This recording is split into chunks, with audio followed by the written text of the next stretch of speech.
பக்கத்திலே வாழும் ரோமதேவரை சந்தித்தோம். சரி. சந்தித்து எங்களுக்கு நடந்த கொடுமை எல்லாம் அண்ணவரோடு எடுத்துரைத்தோம். சரி.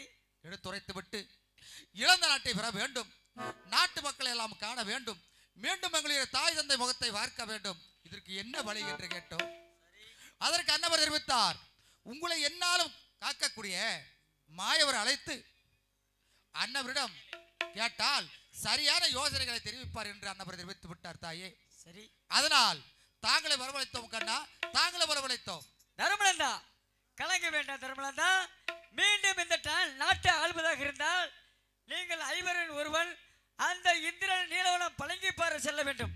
அங்கு செல்ல வேண்டியவர்கள் மண்ணாசை, மனையாசை, பொன்னாசை, பொருளாசை, 4 ஆசையை விட்டு சடாமுடி தரித்து சங்கு சேவண்டி கைவிழித்து பூமி தண்ணில் பார்த்த கண்ணால் பின் திரும்பி பாராமல் அரகரா சிவசிவா சம்போ மகாதேவன் உச்சரித்துக் கொண்டு அந்த இந்திரன நீலவனம் பழங்கிப்பாறை சென்று அந்த ஈசன் என்பதாக அருபூசை, குருபூசை, சிவபூசை என்று சொல்லப்பட்ட அனைத்து பூசைகள் செய்ய வேண்டும். அப்பொழுது ஈசனோ மனமிறங்கி அந்த முன்வகுப்பு என்று சொல்லப்பட்ட பாசவத மாஸ்டரத்தை தருவார்கள். அந்த பாசவத மாஸ்டரத்தை பெற்று வந்தால் மீண்டும் இந்த நாட்டை ஆளலாம். கரண வளர்த்து வரக்கூடிய கார்கோடி என்னும் நாகபச கனையும் வெல்லலாம்.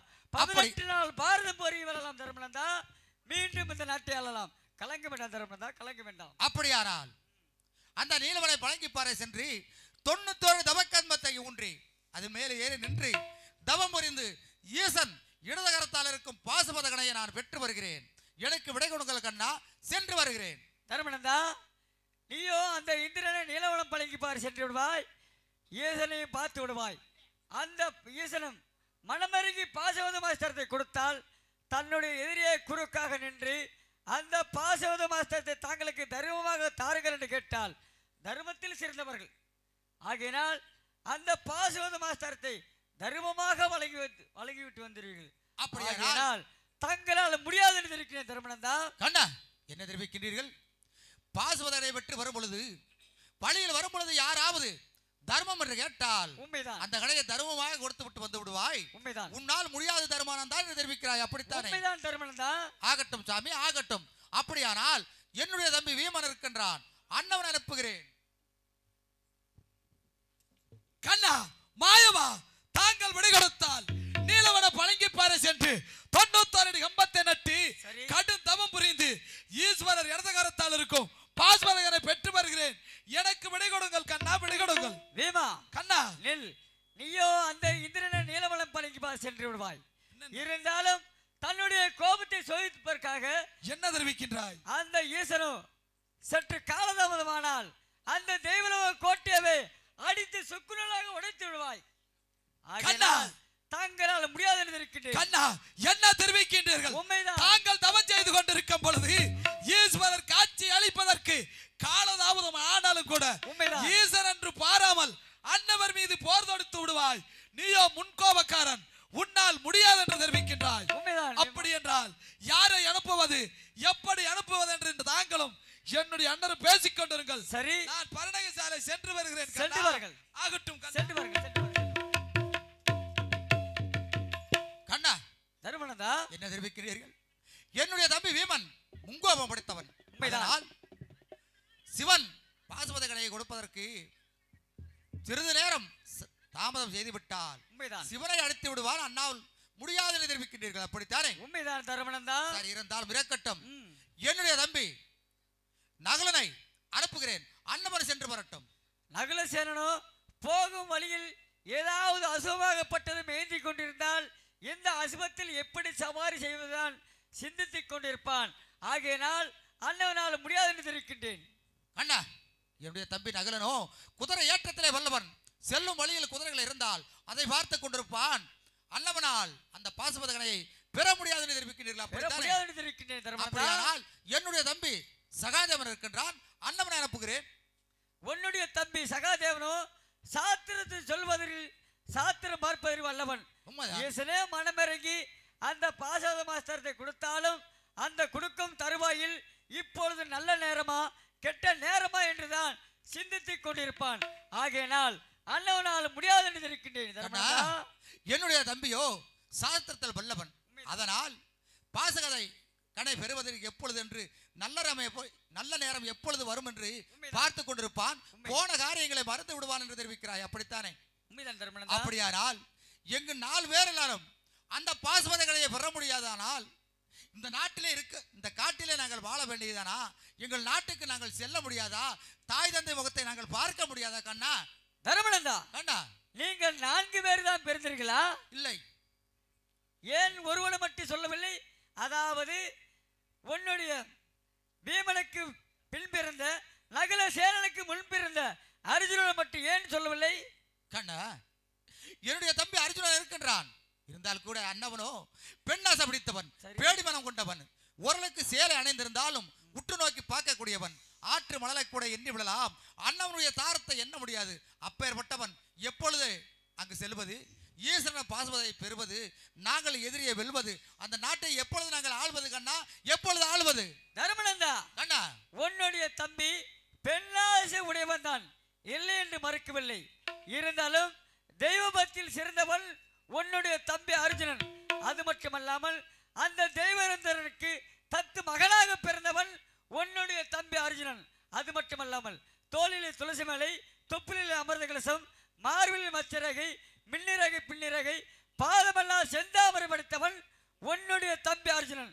ஆக மட்டும் அது மட்டுமல்லாமல் ஒரு காரியத்தை முன்னென்று எடுத்தால் அந்த காரியமாகப்பட்டது நிச்சயமாகவே நிறைவேற்றக்கூடியவன் உன்னுடைய தம்பி அர்ஜுனால் மட்டும்தான் முடியும். இல்லை என்றால் தாங்களால் முடியாது என்று இருக்கிற தர்மனந்தா. கண்ணா, என்ன தெரிவிக்கிறீர்கள்? என்னுடைய தம்பி அர்ஜுனன் தெய்வதற்கு தத்து மகனாக பிறந்தவன், பிடிவாத குணம் உள்ளவன். ஒரு காரியத்தை செய்ய வேண்டுமானால் உண்மைதான், பிடிவாதத்தோடு சென்று ஜெயித்து விடுவான் என்று தெரிவிக்கிறாய், அப்படித்தானே? உண்மைதான் தர்மனந்தா. இருந்தாலும் இருக்கட்டும், அந்த வரத்திலே காய்கனியை பறிப்பதற்காக என்னுடைய தம்பி சென்றிருக்கின்றான். சரி, அன்னவன் வரட்டும், என்னவென்று யோசித்துக் கொள்வோம். அப்படி ஆகட்டும். ஆகட்டும்.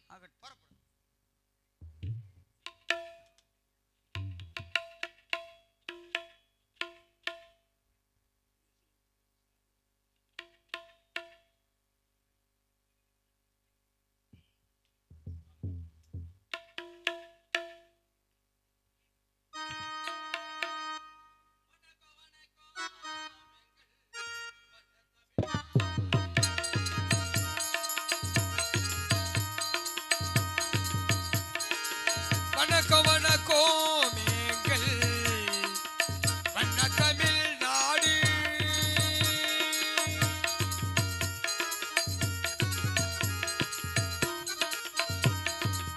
வாழ்வைக்கு எழிலான வணங்கும் பண்பாடு. வணக்கம் வணக்கம் எங்கள் வண்ண தமிழ் நாடு. வாழ்வுக்கு எழிலான வண்ணத்திலே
வீரமா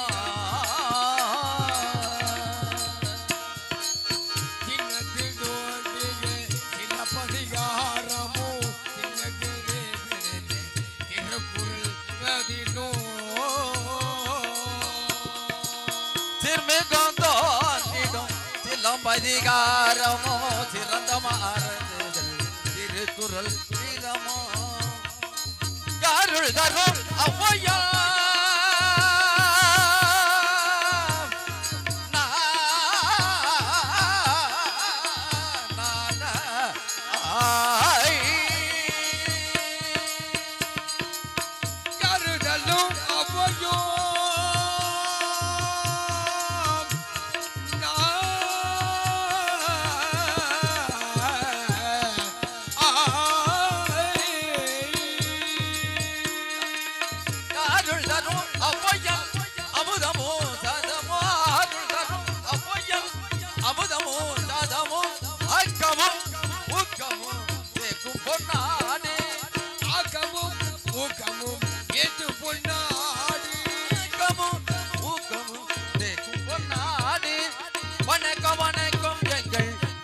தமிழ்நாடு வாழ்விக்கு எளியான வனப்புவர் பாடு வணக்கம் வணக்கம் எங்கள் வண்ண தமிழ் நாடு.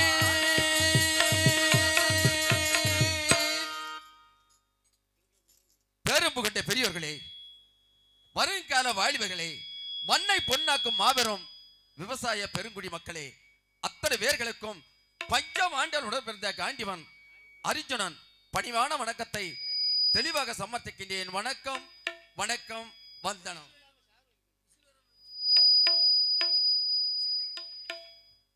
ஹலோ ஹலோ விசில் இல்லாம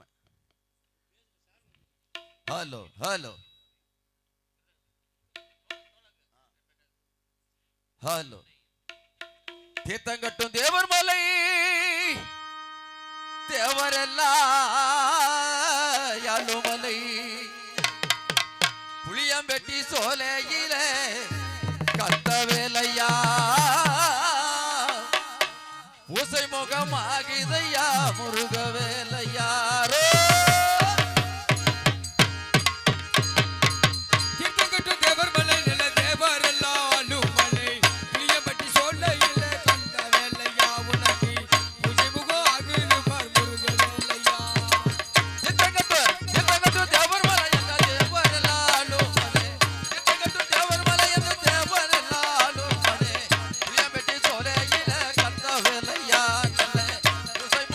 Música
ஆனால் கூத்து என்றால் நேத்து முளைத்த காவியம் அல்ல.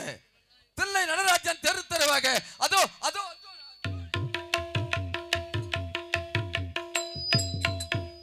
தில்லை நடராஜன் தெரு தெருவாக ஆடியது. அதில் ஒரு பாகத்தை வைத்திருக்கின்றோம். சில குற்றங்கள் காணலாம், சில குறைகள் இருக்கலாம். இருந்தாலும் தங்கள் பிள்ளைகளை பெற்றெடுத்தால் சிறிய தவறு செய்து விட்டால் அடே என்று அடித்து கண்ணாவென்று எடுத்து முத்தம் கொடுத்தது போல் கிழக்கே கதிரவன் ஒதுக்கும் வரை காத்திருக்க வேண்டும் என்று தாழ்ந்த வழிவுடன் தெரிவித்துக் கொள்கிறேன். நன்றி, நன்றி கலந்த வணக்கம்.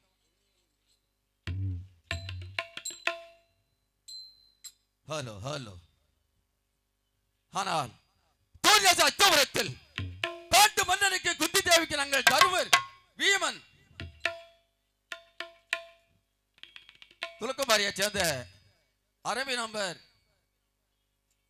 ஐயா ஈசன் அவர்கள் 50 செல்வத்தை நன்கொடையாக கொடுத்திருக்கின்றார்கள். அவர்கள் குடும்பம் எங்க முகமானாலும் தங்க முகமாக அர்ஜுனன் தவம் எப்படி வந்ததோ என்று ஈசன் அருள் பெற்று வாழ்க வாழ்க என்று வாழையடி வாழையாக வாழ வேண்டும் என்று வாழ்த்துகின்றேன். அது மட்டுமில்லை, ஆர்காட்டங்கனூரை சேர்ந்த அருமை தம்பி ராஜ நடிகருமான பாலுசாமி அவர்கள் 100 செல்வத்தை நன்கொடையாக கொடுத்திருக்கின்றார்கள். அவர்கள் குடும்பம் ஈஸ்வரன் அருள் பெற்று அந்த அர்ஜுனன் தவம் எப்படி வந்ததோ என்று வாழையடி வாழையாக வாழ வேண்டும் என்று வாழ்த்தி விடைபெறுகிறேன். சைத்திகா அவர்கள் 50 செல்வத்தை நன்கொடையாக கொடுத்திருக்கின்றார்கள். அவர்கள் குடும்பம் அர்ஜுனன் தவம் எப்படி வளர்ந்ததோ என்று வாழையடி வாழையாக வாழ வேண்டும் என்று வாழ்த்தி விடைபெறுகிறேன். நன்றி, நன்றி கலந்த வணக்கம்.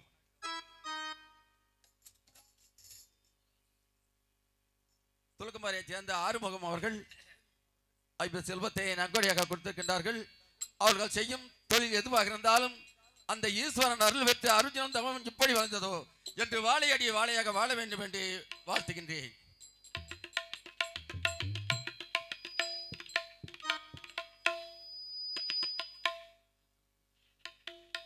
துலக்குமாரியை சேர்ந்த ராஜ நடிகருமான ஜெயராம் அவர்கள் 50 செல்வத்தை நன்கொடையாக கொடுத்திருக்கின்றார்கள். அவர்கள் குடும்பம் ஈஸ்வரன் அருள் பெற்று அர்ஜுனன் தவம் எப்படி வளர்ந்ததோ என்று வாழையடி வாழையாக வாழ வேண்டும் என்று வாழ்த்துகின்றேன். துலக்கமாரியை சேர்ந்த அருமை நம்பர் பழனிவேல் அவர்கள் 50 செல்வத்தை நன்கொடையாக கொடுத்திருக்கின்றார்கள். அவர்கள் குடும்பம் அர்ஜுனன் தவம் எப்படி வளர்ந்ததோ என்று வாழையடி வாழையாக வாழ வேண்டும் என்று வாழ்த்தி விடைபெறுகிறேன். நன்றி, நன்றி கலந்த வணக்கம். ஆனால் அச்சபுரத்தில் பாண்டு மன்னனுக்கு குந்தி தேவிக்கு நாங்கள் தருமர், பீமன், அர்ஜுனன், நகலன், சகாதேவன் என்று சொல்லப்பட்ட 5 பேர்கள் பிறக்கின்றோம். அதோ அச்சோபுரி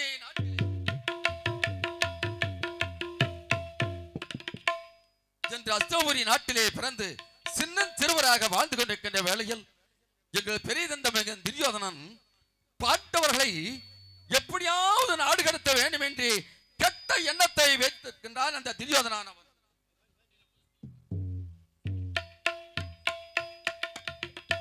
கெட்ட எண்ணத்தை வைத்தவுடன் என்ன செய்தான் தெரியுமா? 5 பேர்த்தையும் விருந்து கலைக்கின்றான் அந்த துரியோதனன்.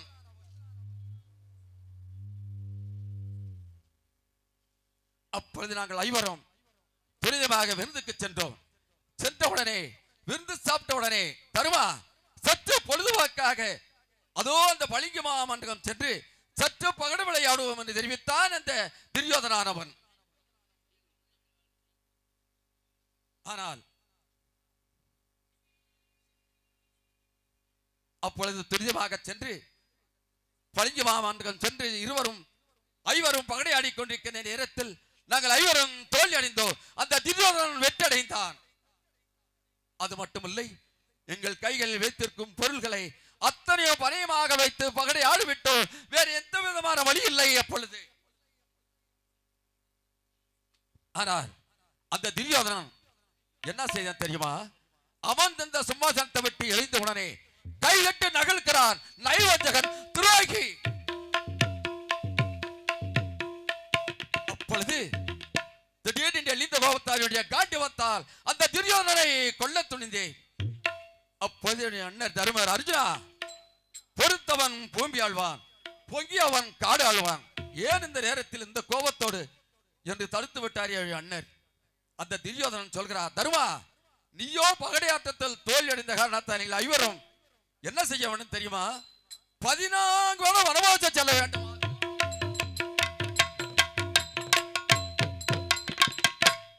அது மட்டுமில்லை, 13வது வருடத்திலே எங்க சுத்தி பார்த்தால் எங்களுடைய கண்களுக்கு நீங்கள் ஐவரும் தெம்படாமலே இருக்க வேண்டும். அப்படி இருந்து மீண்டும் வந்தால் காண்டிவான் வைத்திருக்க காண்டிவத்தை கீழே வைத்தால் எவ்வளவு இடம் கொள்ளுமோ அவ்வளவு இடம் தருவேன் என்று திட்டவட்டமாக தெரிவித்து விட்டான் அந்த துரியோதனன். என்ன செய்வது? நாடு நகரம் அனைத்தையும் துரியோதனத்திலே இழந்துவிட்டோம். பரதேசி கோலமாக 8 வருடங்களை கடந்து 9வது ரோமதேவர் வனத்திலே வாழ்ந்து கொண்டிருக்கின்றோம். பசியால் பட்டினியால் அதுவும் அந்த வனத்திலே தம்பிமார்கள் என்னுடைய அண்ணனோடு அந்த வனத்திலே வாடிக்கொண்டிருக்கிறார்கள். எப்படியாவது அடுத்த வனம் சென்று என்னுடைய தம்பிமார்களுக்காக இதோ என்னுடைய அண்ணனுக்காக காய்கனிகளை சேகரித்து வர வேண்டும். சொல்கிறேன், இதோ அடுத்த வனம் போய் காய்கனிகளை தேடி நான் வருகிறேன். இதோ வருகிறேன்.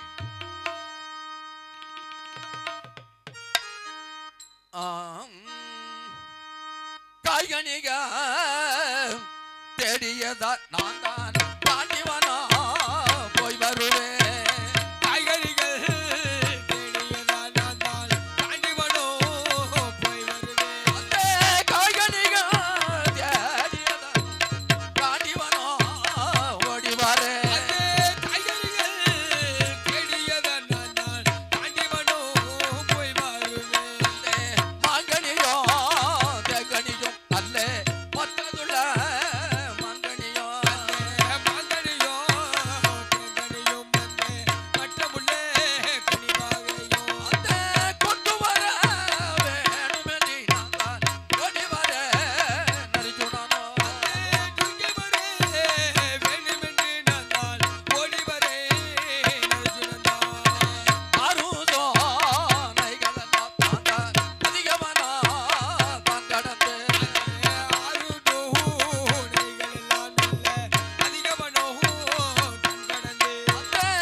அதிக வேகமாக இதோ கொண்டு செல்கிறேன். என் தம்பிமார்களுக்காக இதோடைய அண்ணனுக்காக இதோ இதோ செல்கிறேன், போய் வருகிறேன்.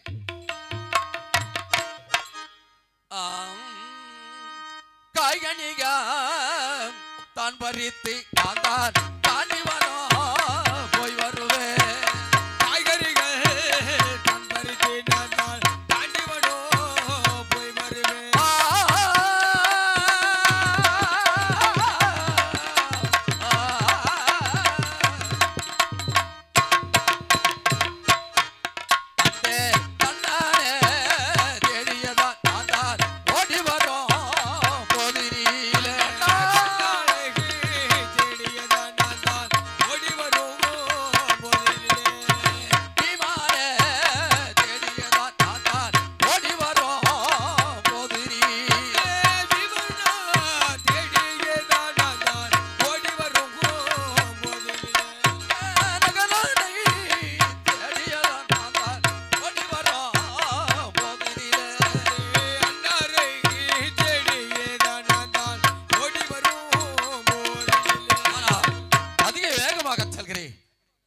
போய் வருகிறேன்.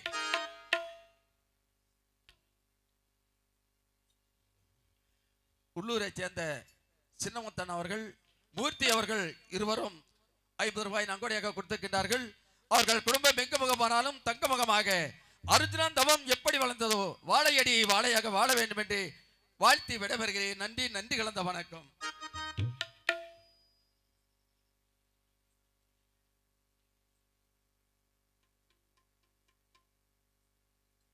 உள்ளூரை சேர்ந்த சஜ்குமார் காளியம்மா அவர்கள் 20 ரூபாய் நன்கொடையாக கொடுத்திருக்கின்றார்கள்.